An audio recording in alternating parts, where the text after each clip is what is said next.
Au nom du Père et du Fils et du Saint-Esprit. Amen. Viens à nous, Esprit Créateur, repousse l'adversaire au loin, sans tarder, donne-nous la paix.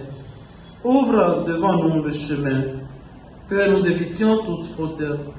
Fais-nous connaître Dieu le Père, fais-nous apprendre aussi le Fils, et croire en tout temps que tu es l'unique Esprit. Évangile de Jésus-Christ selon saint Marc. Après son arrivée au milieu des acclamations de la foule, Jésus entra à Jérusalem dans le temple. Il parcourut du regard toutes choses, et comme c'était déjà le soir, il sortit pour aller à Béthanie avec les 12. Le lendemain, quand ils quittèrent Béthanie, il eut faim. Voyant de loin un figuier qui avait des feuilles, il alla voir s'il y trouverait quelque chose. Mais en s'approchant, il ne trouva que des feuilles, car ce n'était pas la saison des figues. Alors il dit au figuier, que jamais plus personne ne mange de tes fruits. Et ses disciples avaient bien entendu. Ils arrivèrent à Jérusalem. Entré dans le temple, Jésus se mit à expulser ceux qui vendaient et ceux qui achetaient dans le temple. Il renversa les comptoirs des changeurs et les sièges des marchands de colombes. Et il ne laissait personne transporter quoi que ce soit à travers le temple.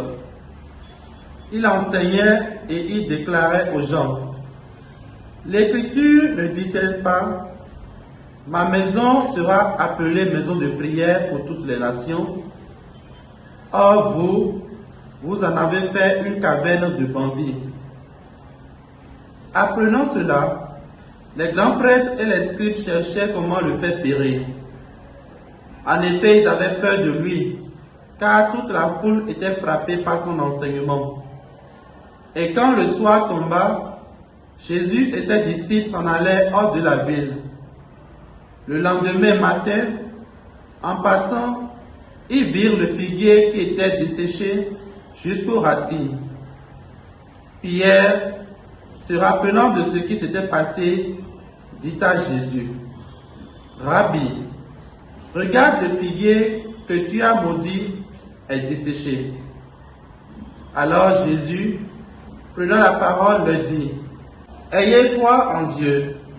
Amen, je vous le dis. Quiconque dira à cette montagne, « Enlève-toi de là et va te jeter dans la mer », s'il ne doute pas dans son cœur, mais s'il croit que ce qu'il dit arrivera, cela lui sera accordé. C'est pourquoi je vous le dis, tout ce que vous demanderez dans la prière, croyez que vous l'avez obtenu, et cela vous sera accordé. Et quand vous vous tenez en prière, si vous avez quelque chose contre quelqu'un, pardonnez, afin que votre Père qui est aux cieux vous pardonne aussi vos fautes. Acclamons la parole du Seigneur. Louange à toi, Seigneur Jésus. Bien-aimés dans le Seigneur, nous sommes aujourd'hui le vendredi 2 juin 2023. Nous bénissons le Seigneur pour cette journée qu'il nous accorde. Dans l'épisode de ce jour, Jésus arrive à Jérusalem au milieu des acclamations. Qu'on s'en souvienne, c'est l'entrée triomphale de Jésus à Jérusalem, célébrée au dimanche des Rameaux. La scène est belle, mais le récit est surprenant et étrange.